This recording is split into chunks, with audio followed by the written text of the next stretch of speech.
excitement to welcome everyone in this wonderful event. Small steps become bigger steps and becomes louder and thunderous as we witness the most beautiful and competent women of the country who first witnessed and first listened to the first heartbeat and who listened to the first cry of the child in this world.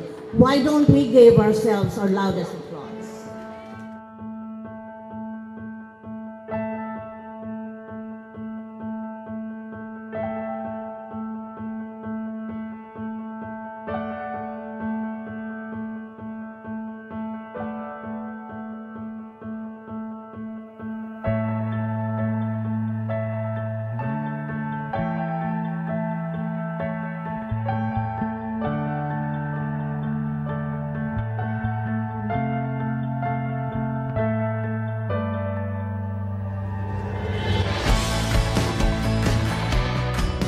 With the power vested upon me as a convention chairperson, I officially declare the 41st IMAP Incorporated Annual Convention open.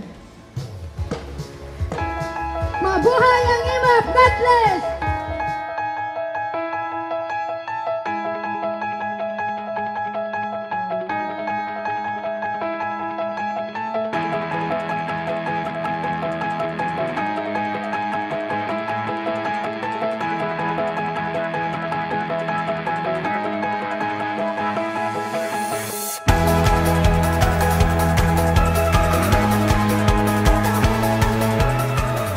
A warm welcome to the midwives across the country as we celebrate the Integrated Midwives Association of the Philippines 41st anniversary. Once again, mabuhay ang Integrated Midwives Association of the Philippines. Each one of you deserves the gratitude of all the mothers that you have helped give birth. Each one of you deserves our gratitude for your help bring life to this nation. On behalf of Mayor Paz Odasa, I thank you all and have a nice day.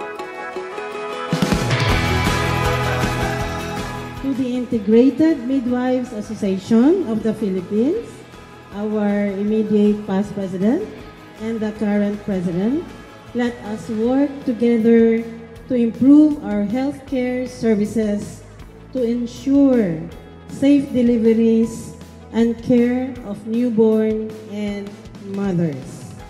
In behalf of the Cebu Provincial Government, I welcome all of you to Cebu.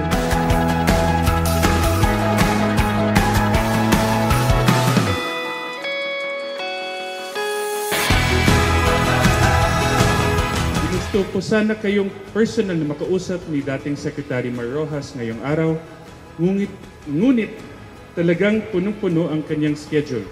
Minabuti niya na lang na ipabasa sa inyong lingkod ang kanyang inihandang mensahe para sa kaganapan sa araw na ito. Ang bawat isa sa inyo ay importante sa pagkamit ng mga healthcare agenda ng bansa.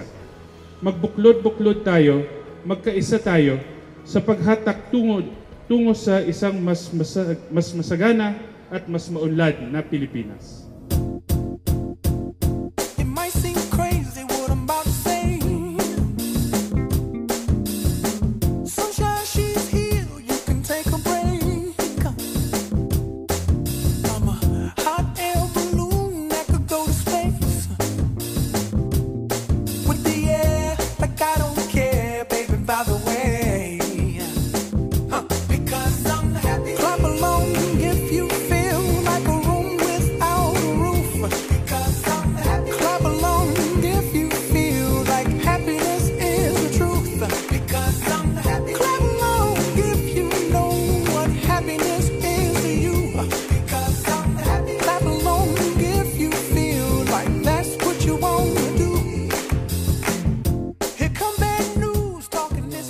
Magandang araw po sa inyong lahat.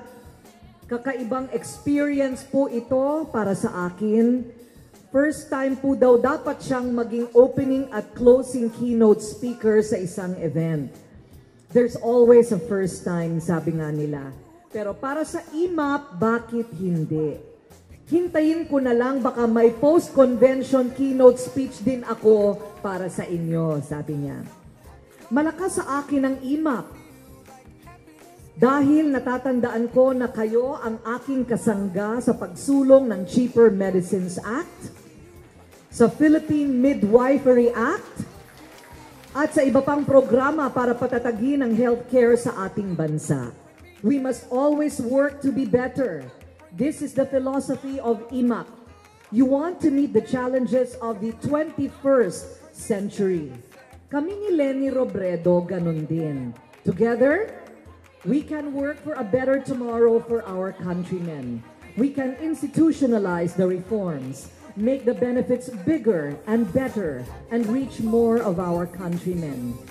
Kung nasan man si Miss Alice ngayon, sigurado akong natutuwa siya at nagsisimula ng magbunga ang mga bagay na ipinaglalaban natin. Ang hamon natin ngayon ay ang pagpapatuloy nito at ipaglaban natin ang daang matuwid. Maraming salamat po at mabuhay ang IMAP!